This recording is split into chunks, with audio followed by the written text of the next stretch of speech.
Huwag mo akong iwan. Mahal, hindi pwede eh. Exam namin ngayon eh. Saglit lang ako, promise, babalikan kita. Dito ka lang ha? Dito ka lang. Huwag mo akong iwan.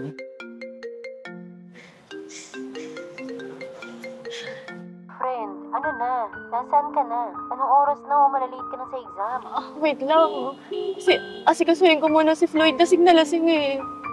Hay nako, iwan mo na nga yan. Alam mong finals natin ngayon eh. Sige, wait lang. Sorry, mahal ah.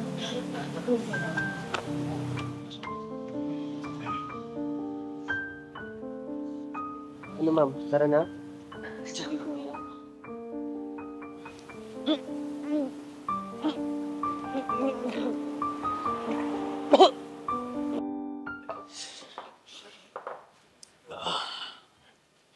Oh, yun ka na pala. Sakit ng ulo ko. Pinagluto kita ng sabaw, oh. Baka sakaling mawala yung hangover mo. Mahal. Alis pala ulit ako mamaya. Birthday ng tropa. Alis ka na naman. Eh, may hangover ka pa nga eh. Alam mo naman, di ako pwede mawala doon. Bahala ka nga. Nga pala, baka pwede mo kong hatian dito sa bayarin sa bahay. Wala pa akong pera. Bumili ako ng bagong basketball shoes. Inuna mo pa yun? Puputulan na tayo ng kuryente. Gano'n na ng paraan yun. Alis na muna ako.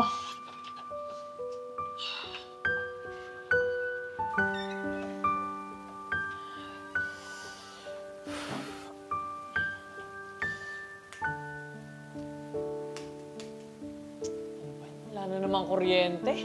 Saan si Eya? Eya? Eya?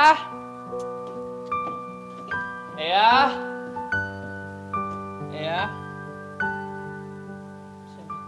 Eya?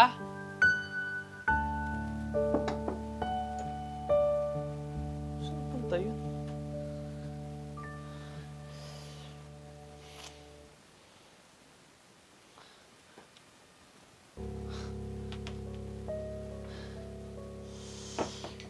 Punta yun.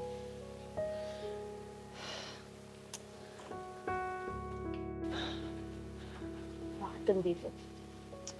Usap nga tayo. Anong problema mo? Ba't bigla ka umaalis? Eya, kinakausap kita. Anong problema mo? Ikaw! Ako? Wala naman akong ginagawa sa'yo ah. Yun nga eh. Wala kang ginagawa. Ano ba nangyayari? Okay naman tayo ah. Okay? Lloyd, pagod na ako. Pagod na akong alagaan ka. Pagod na akong intindihin ka. Pagod na akong maglinis ng mga kalat mo habang ikaw nagpapakasarap lang. Mahal, sorry. Hindi ko naman alam na ganyan na pala yung nararamdaman mo eh. Sorry kung hindi ko nakita yung mga paghihirap at pagsasakripisyo mo. Mahal, sorry kung napagod ka. Wala nang magagawa yung sorry mo. Hindi na mababalik ng sorry mo yung mga oras at panahon na nasayang. Hindi mo ba alam na dahil sa'yo, hindi ako nakapag-exam? Kasi mas pinili kong alagaan ka.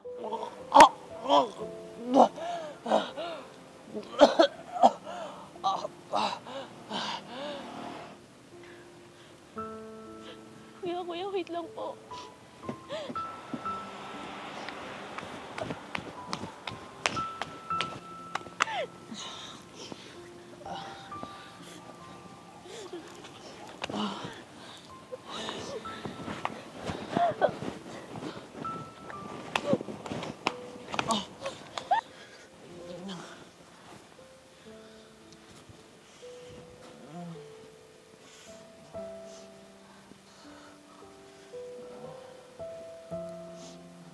Sorry mo na ako. Mapawi ako sa'yo. Tutulungan na kita. Maghanap na ako ng permanenteng trabaho, mahal. Trabaho? Eh, puro inom nga lang yung ginagawa mo eh. Hindi mo man lang ako matulungan dito sa mga bayarin sa bahay. Pero nakakabili ka ng mga luho mo. Kahit ba minsan naisip mo kung okay lang ba ako? Mahal, please. Bakit mo naman ako ng second chance. Pangako, hindi kita bibiguin, mahal. Puti! Palibasa, alam mo kung paano ako kunin eh. Isang yakap, isang sorry, wala na. Umiikot na naman yung mundo ko. Tangilap lang, matalino ako eh. Pero hindi ko alam pagdating sa'yo, nabobobo ako. Pero, pasensya ka na. Siguro ngayon, uunahin ko muna yung sarili ko. Mahal, sa'yo kung hanap ng iba. Ikaw lang yung mahal ko, mahal. Wala na ako ibang babaeng gusto kundi ikaw.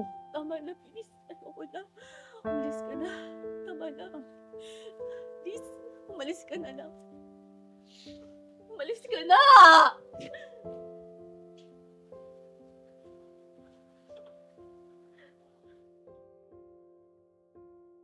Please take a seat. Good morning, Mr. Florentino. Ikaw pala. I mean, Miss Aison.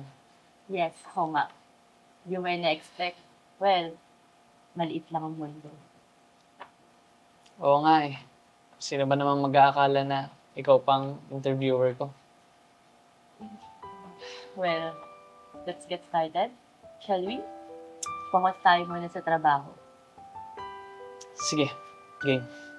Ang sa trabaho, dapat lagi kang handa. Kahit anong pressure yung dumating. Parang sa relasyon lang, no?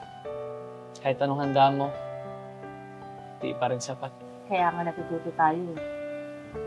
Sa relasyon man yan, o sa trabaho. Sana matanggap ako. Kahit sa trabaho na lang. Masakit man dati. Kailangan natin mag-move on, di ba? Oo. Pero minsan, ang alaala yung pinakamahirap kalimutan.